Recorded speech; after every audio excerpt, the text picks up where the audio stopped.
பேர் சிவகுமார். ஊர் வந்து இப்போ இருக்கிறது ஈரோடு. ஓகேண்ணா. நீங்கள் தமிழ் தேசிய சிந்தனையாளர், உங்களுடைய அரசியல் பயணத்தை பற்றி சொல்லுங்கண்ணா. அரசியல் பயணம்னா ஒன்றும் பெரிய இல்லை. சின்ன வயசில் அதிமுகவாக இருந்தால் ஒரு 13 வயசு 14 வயசுலலாம் அப்படியே அதை பற்றி பேசிகிட்டு இருப்போம். அப்புறம் அப்பா கம்யூனிஸ்ட்டுங்கிறனால அந்த கம்யூனிஸ்ட் சித்தாந்தங்கள்லாம் உள்ளே வாங்கி அப்படியே அதை பற்றி புத்தகங்கள்லாம் வாங்கிட்டு வருவார், படிப்போம்.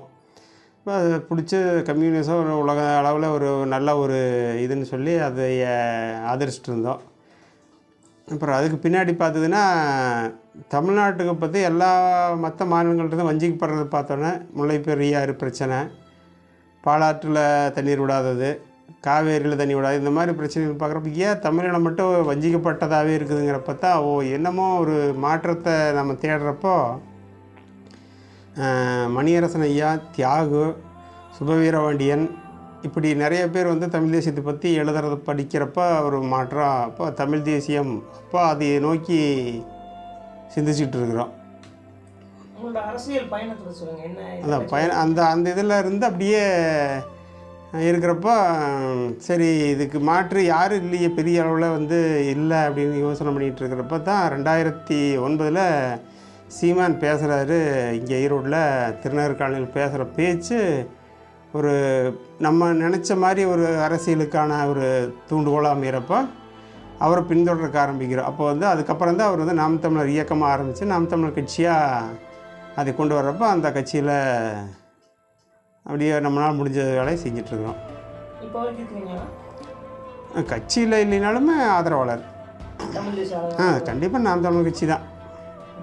தமிழ் தேசிய கொள்கையில் உங்களுக்கு வந்து என்ன காரணத்தை பிடிச்சிருக்கு, என்னென்ன காரணம்? தமிழர்களுக்கான உரிமையை வென்றெடுக்கிறதுங்கிறது தான் முதல். உலக அளவில் இருக்கக்கூடிய தமிழர்களுக்கான ஒரு கட்சியாகவும் உலகத்தமிழர் நலனாக பேணக்கூடிய ஒரு கட்சியாகவும் இருக்கணும் அப்படிங்கிறதுக்கு வேண்டி செய்கிறோம். அது வந்து மிகப்பெரிய ஒரு எழுச்சி கொடுத்தது. எல்லாருக்குமே இப்படி ஆகிப்போச்சு, நம்ம இதை வந்து நம்மளை ஆதரிக்கக்கூடிய கட்சிகளே இல்லையா தமிழ்நாட்டில், இத்தனை கட்சி இருக்குது, திராவிடர் கழகம், திராவிட முன்னேற்ற கழகம், அண்ணா திராவிட முன்னேற்ற கழகம், இப்படி கம்யூனிஸ்ட்டு முதல் கொண்டு எல்லோரும் இருக்கிறப்போ ஒரு இனமாக தமிழர்கள் எழுத்துடிக்கப்படுறப்போ இங்கே எந்த பெரிய எதிர்ப்பே இல்லாத இப்படி ஏன் நம்மளை இப்படி யாருமே ஒரு கண்டுக்காமல் போயிடும் போராட்டத்துக்கு வந்து முன்னெடுத்து அதுக்கான அழுத்தத்தை இந்திய அரசுக்கோ மற்றக்கோ கொடுக்கறது இல்லைங்கிறப்ப தான் நம்ம பார்த்துருக்கிறோம். கரெக்டாக சீமானு பேசுகிறப்போவுமே அவர் நம்மளுக்கான ஒரு அரசியலுக்கு அவர் தான் சரின்னு அவர் பின்னாடி பயணிக்கிறோம். நம்ம கருத்துக்கு கரெக்டாக அவர் தான் வந்தார், நம்மளுக்கு பிடிச்சிருந்து டக்குன்னு அப்போ இருந்தே 2009 அந்த கூட்டத்துக்கு அப்புறம் தொடர்ச்சியாக அவரோட இணைஞ்சு வேலை செஞ்சிட்ருக்குறோம். அப்படிங்களா? தமிழில் தலைவர் நம்ம பிரபாகரன் அவரை பற்றி நீங்கள் என்ன நினைக்கிறீங்க? ஒரு மிகப்பெரிய அரசியல் தலைவர், இனம் சார்ந்து ரொம்ப சிந்தித்து அதை வந்து எதிரிக்கு எங்கே எப்படி அடிக்கணுமோ அந்த மாதிரி அடிக்கணுங்கிறதுல தான் ஆயுதத்தை கையில் எடுத்தார். அது அந்த மாதிரி ஒரு தலைவர்கள் வந்து இனி வரணும், வந்தால் தான் நல்லாயிருக்கு. தமிழ் தேசிய இனத்துக்கு வந்து நல்லாயிருக்கு. அப்போ தான் இப்போது கம்யூனிஸ்ட்லாம் என்ன சொல்கிறாங்க அப்படின்னா தமிழ் தேசியங்கிறது வந்து ஒரு இனவாதத்தை தூண்டுறாங்க அப்படிங்கிற மாதிரி அவங்க பார்வை சொல்கிறாங்க. இல்லை, உலகம் பூராமே ஏதோ ஒரு இனத்துக்குள்ள தான் இருக்கிறாங்க. ஒரு மொழி அது சார்ந்த இனம் இப்படி தான் வந்துட்டு இருக்கிறத தவிர எல்லா நாடுகளும் இத்தனை நாடுகள் உருவாகிற காரணம் ஒரு இனம் தானே. இனம் இல்லாமல் இத்தனை நாடுகள் எப்படி வரும்? ஒரே இனம்னாக்க இத்தனை நாடுகள் தேசங்களே வந்திருக்காது. உங்களுடைய தமிழ் தேசிய சிந்தனையாளர் பார்வையில் திராவிடத்தை பற்றியும் ஆரியத்தை பற்றியும் திராவிடம் இல்லாத ஒன்று தமிழர்களை ஏற்று தான் ஆட்சியில் இருக்கணுங்கிறக்காண்டி கட்டமைச்ச ஒரு இயக்கமாக தான் நினைக்கிறதையே. அவங்க தானே இப்போ தமிழ் மொழிப்போருக்கு வந்து சாதம் தெரிவித்து இப்போ ஆட்சி பிடிச்சாங்க. இல்லை, அதாவது தன்னிச்சையான ஒரு மொழிக்கு இந்திய எதிர்ப்புக்கு எதிராக போராடி உயர் துறந்தாங்க. அதை பலனை அனுபவித்தவங்க அவங்க. இவங்கெல்லாம் வந்து போராட்டத்துக்கெல்லாம் பெருசாக இவங்க உயர் துறந்தவங்க எத்தனை பேர் இருக்காங்க. யார் ஒன்று ஒரு போராட்டத்தில் இது பண்ணாலும் அதை தன்னுடையதாக மாற்றிக்குவாங்க அவங்க. திராவிடத்தில் இருந்தால் அதுதான் பண்ணிகிட்டு இருந்தாங்க அவங்க. ஆரியத்தை பற்றி சொல்லுங்கள். ஆரியம்ங்கிறது வந்து தமிழருக்கு எதிராக தான் வேலை செஞ்சிட்டு இருக்குது.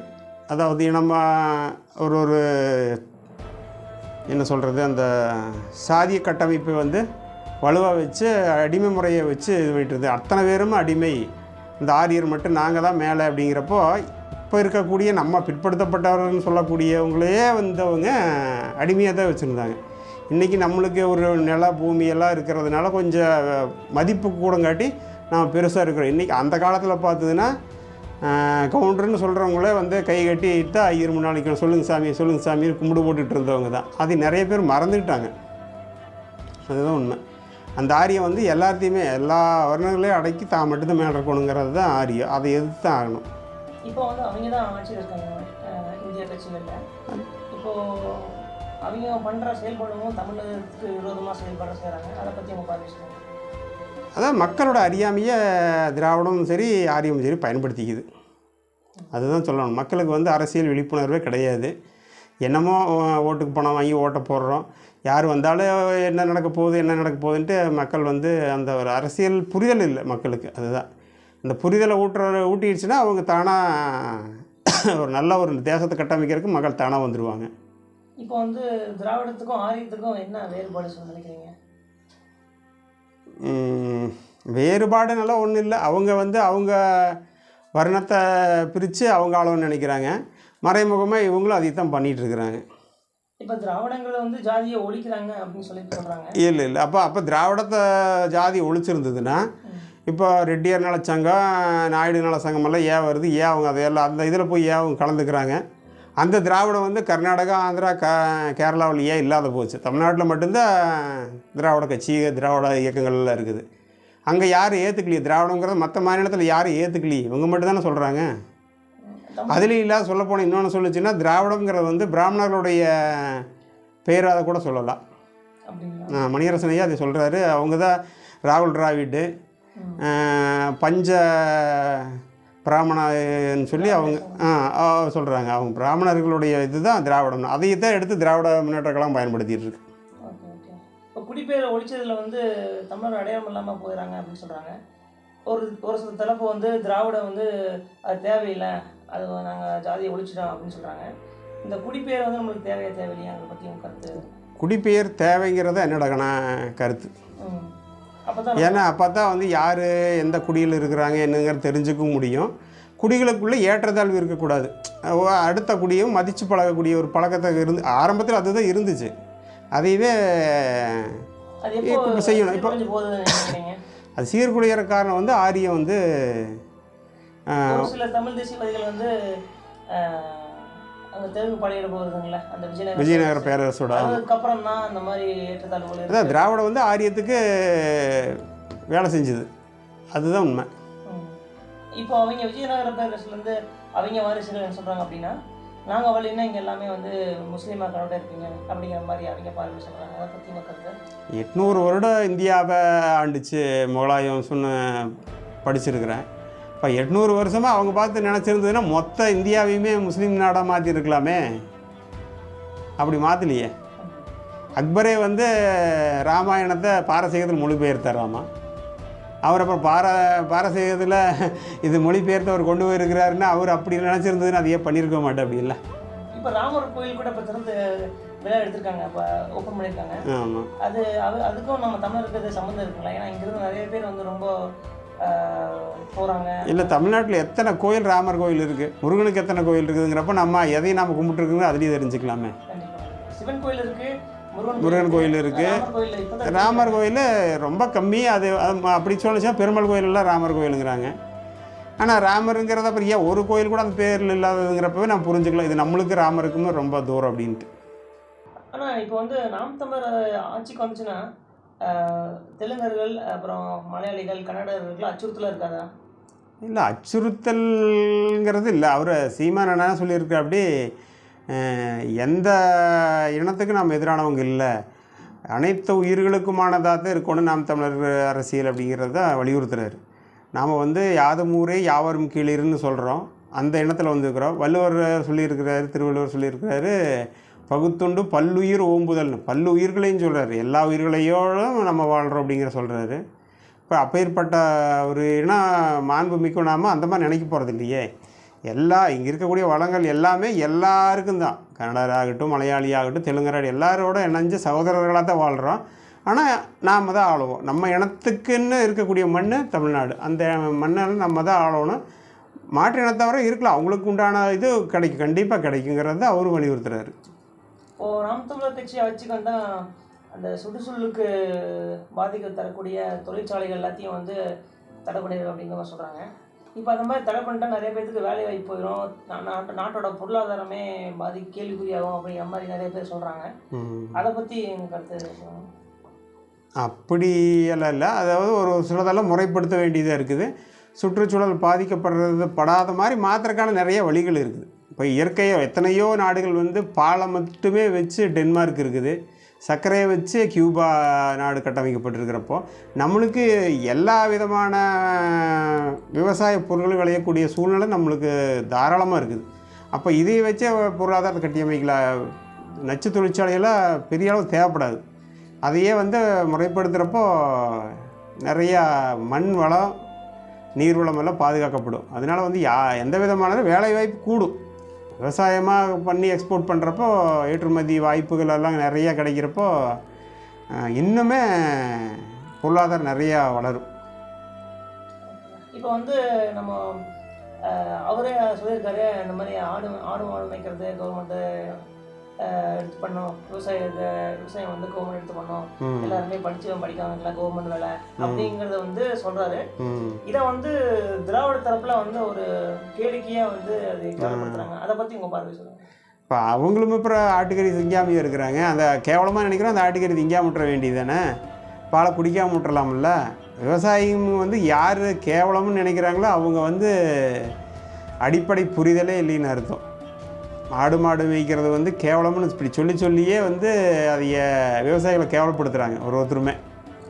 அது வந்து மிகப்பெரிய, அதாவது தினமே வந்து டாக்டரை பார்க்குறேன்னா ஏதோ ஒரு நாளைக்கு பார்ப்போம், ஒரு நோய் வந்துன்னா பார்ப்போம், ஒரு பிரச்சனைகளும் ஒரு சிலர் அணுகுவோம். ஆனால் தினமும் நம்மளுக்கு வந்து இந்த உடல் பசிங்கிற நோயை தீர்க்கிறது வந்து உணவு. அந்த உணவு படைக்கிற கடவுள் விவசாயி தான் இந்த கடவுள். அதே மாதிரி என்ன, இப்போ கன்னியாகுமரியில் வந்து நாம் தமிழருடைய ஒருத்தருடைய பொறுப்பாளரை வந்து படுகொலை பண்ணியிருக்காங்க. அது எப்படி பார்க்குறீங்க? அது அவங்களுக்கு உண்டான இடம் பறி போகிறப்ப அவங்க ஏதோ ஒன்று செய்ய தான் செய்வாங்க. எப்படி சொல்கிறீங்க? என்ன அவங்களுக்கு அரசியலாக வந்து நாம் தமிழர் கட்சி வந்து மிகப்பெரிய அளவில் வர்றப்போ நாம் நிராகரிக்கப்பட்டுருவோமோ, மக்கள் மத்தியில் இவங்க பேர் எடுத்துகிட்டு இதாகிறப்போ அவங்க அந்த மாதிரி வேலை செய்ய தான் செய்வாங்க. அது எல்லாருமே அப்படி தான் பண்ணுவாங்க. அதுதான் அதனோட இதுதான். அது எல்லாமே அவரோட இழப்பை நீங்கள் எப்படி பார்க்குறீங்க? அது மிகப்பெரிய இழப்பு தான். அந்த மாதிரி ஒரு கட்சியாக வந்து அதில் வேலை செய்கிறங்கிறது வந்து நம்ம இதில் வந்து யாருமே குடும்பத்தில் யாருமே அவ்வளோ சீக்கிரம் விடமாட்டாங்க. அரசியல் பண்ணி நம்ம யார் இனத்தை பண்ண போகக்கூடாதும்பாங்க. அதையும் தாண்டி ஒருத்தர் குடும்பமாக வந்து அந்த இதில் வந்து மக்களுக்கான ஒரு இதாக வேலை செஞ்சிட்ருக்கிறப்போ இந்த மாதிரி பண்ணுறது மிகப்பெரிய இழப்பு. இப்போ வந்து நாம் தமிழர் கட்சி வந்து ஆட்சிக்கு வந்துச்சுன்னா தலைநகரங்களை வந்து 5ஆ பிரிக்கிறாங்க, திருச்சியை வந்து தலைநகரமாக கொண்டு வருவாங்க அப்படின்னு சொல்கிறாங்க. அது சாத்தியமா? அது இல்லைன்னா என்ன பயன்? ஆமாம், நான் சாத்தியம், எல்லாமே சாத்தியம்தான். நம்மளுக்கு தேவை இருக்க வரல எல்லாம் சாத்தியம்தான். தேவை இல்லைன்னா தான் சாத்தியம் இல்லைங்களா. ஒரே இடத்துல மக்கள் குவியறதை தடுக்க முடியும். அதாவது அங்கங்கே கிடைக்கிற மாதிரி பண்ணிடுச்சுன்னா மக்கள் வந்து அலைச்சல் குறையும். போக்குவரத்து அலைச்சல் இதெல்லாம் குறையிறப்போ, தலைநகர் 5 பக்கம் இருக்கிறப்போ, ஒரு இதுக்கு இப்போ ஏதோ ஒரு இதுக்கு சென்னை போகணுங்கிறப்போ அது இங்கேயே நம்மளுக்கு கிடைக்குதுங்கிறப்போ நம்மளுக்கு அலைச்சல் இல்லை, செலவு குறையுது. ஒரு இடத்துல குவிகிறப்போ அங்கே வந்து மக்கள் தொகை பெருக்கமாகிறப்போ சுற்றுச்சூழல் பாதிக்கப்படுறதுலேருந்து தண்ணீர் கொடுக்கறது, உணவுப் பொருள் கொடுக்கறது எல்லாமே வந்து அங்கங்கே கொடுக்குறப்போ எல்லாமே நம்ம பாதிப்பு இல்லாமல் நிறைவாக கொடுக்க முடியும். இப்போ நெகிழி குப்பை எல்லாமே தமிழ்நாடு முழுக்க வந்து நிரம்பி கிடக்குது. இதை எப்படி ஒழிக்கலாம்? அதுக்கான திட்டங்கள் இருக்கா? திட்டங்கள் இருக்குதுன்னான்ட்டு இல்லை, நம்ம ஒருத்தர் மனசு வைக்கணும். நெகிழி பயன்படுத்த உற்பத்தியே நிறுத்திட்டுனா ஒரே இதில் முடிஞ்சு போயிடும்ல. எனக்கு அதுதான், நான் அதுதான் சொல்கிறது. உற்பத்தியே நிறுத்திடுங்க. எங்கே அதுக்கு உண்டான உற்பத்தி மையம் எது? அங்கே தடை பண்ணிட்டுதுன்னா மக்கள்கிட்ட போய் ஒன்றுமே உபயோகிக்காதீங்கன்னு சொல்ல வேண்டிய அவசியம் இல்லை. கடையில் போய் வச்சுருந்ததுனாக்கா அவங்க மேலே வழக்கு போடுறது, அவங்களுக்கு தண்டை விதிக்கிறது இதெல்லாம் தேவையே இல்லை. உற்பத்தி முதல்ல எங்கே மூலமாக எங்கே உற்பத்தி ஆகுது அதை நிறுத்திட்டு போகலாமில்ல அரசாங்கம். அதை தான் செய்யணும். அதுக்கு உண்டான மாற்றுகளை வந்து அரசாங்கமே ஊக்குவிக்கலாம். ஆனால் அவங்களுக்கு அது இல்லை. தடியுமே முறியக்கூடாது, பாம்பு சாகக்கூடாதுங்கிற மாதிரி பிளாஸ்டிக்கும் ஒழிக்கக்கூடாது. ஆனால் மக்கள் மேலே பிளாஸ்டிக் ஒழிக்கணும்னு சொல்லி போட்டு பண்ணிகிட்ருக்கு. இந்த மாதிரி தான் இருக்குது பார்த்தா செயல். இப்போது 2024லும் 26 வர தேர்தலில் நாம் தமிழுடைய வளர்ச்சி எப்படி இருக்குன்னு நீங்கள் நினைக்கிறீங்க? நல்லா இருக்குது. மக்கள் மத்தியத்தில் நகரத்தில் இருக்கிறத விட கூட கிராமத்தில் நல்லா சேர்ந்துருச்சு. எல்லா பக்கமும் போய் சேர்ந்துருச்சு. சாதாரண மக்கள் இருந்து சீமான்ங்கிறாங்க, நாம் தமிழர் கட்சி, நல்லா இளைஞர்கள் கூட்டமாக இருக்கிறாங்க, நல்ல அறிவு திறமையோடு பேசுகிறாங்க, பொறுப்பு இருக்குது, ஒழுக்கம் இருக்குதுங்கிற அளவுக்கு ஒரு பேர் ஆயிடுச்சு. இனி வந்து நல்ல ஒரு பெரிய மாற்றத்தை எதிர்பார்க்குறேன். நல்லா வந்து ஒரு 15% மேலே எதிர்பார்க்குறேன். இப்படி நம்ம சொல்கிறாங்க. பட் என்னென்னா தமிழ் தேசிய சிந்தனையாளர்களே பலர் வந்து சீமான் வந்து முழுமையான தமிழ் தேசிய கொள்கை பேசுனதில்லை, அப்பப்போ திராவிடத்தோடையும் கலந்து பேசுகிறாப்புல, அதை தவிர்த்தா இன்னும் தமிழ் தேசிய ஒடுக்குறோம் அப்படின்னு சொல்கிறாங்க. அதை பற்றி உங்கள் ஒப்பீனியன் சொல்கிறீங்க? இல்லை, அது ஒரு சிலர், எத்தனையோ தலைவர் இருக்கலாம், பெரியார் இருக்கலாம், இல்லை அம்பேத்கராக இருக்கலாம். நல்ல கருத்துக்கள் எங்கே இருந்தாலும் உலகத்தில் எங்கே யார்கிட்ட இருந்தாலும் நம்ம எடுத்துக்கிறதுல தப்பு இல்லைல்ல. அது அந்த விதத்தில் வந்து எல்லா தலைவர்களும் மதிக்கிறோம். நாம் அவர் அந்த கருத்து சொல்லிட்டாருங்கிறதுல கருத்தில் இருக்கிற தவறுகளை சுட்டி காட்டுறோம். அந்த கருத்தை விட்டுட்டு நல்ல கருத்துக்களை ஏற்றுக்கிறோம், அவ்வளோதான். திராவிட முன்னேற்ற கழகமே இருந்தாலுமே அதில் நல்ல கருத்துக்கள் சொன்னவங்க நிறைய இருக்கிறாங்கல்ல, அதையும் ஏற்றுட்டு போகலாம். தவறு இருக்கிறதுல தள்ளி விட்டு போட்டு போயிட்டே இருக்க வேண்டியது தான். அந்த நாம் தமிழர் கட்சி நிறைய பேர் வந்து வெளியே போகிறாங்க, கட்சி விட்டு வெளியே போகிறாங்க. அதனால் என்ன காரணம்? கட்சிக்கு நிறைய இழப்பு இருக்கா? ஒரு சிலர் போகிறது இழப்பு தான், ஒரு சிலர் போகிறது வரவேற்க வேண்டியதாக இருக்குது. அப்படிங்களா? ஆமாம். ஓகே. சரி, ரொம்ப நன்றிங்க. வாழ்த்துக்கள். நன்றி.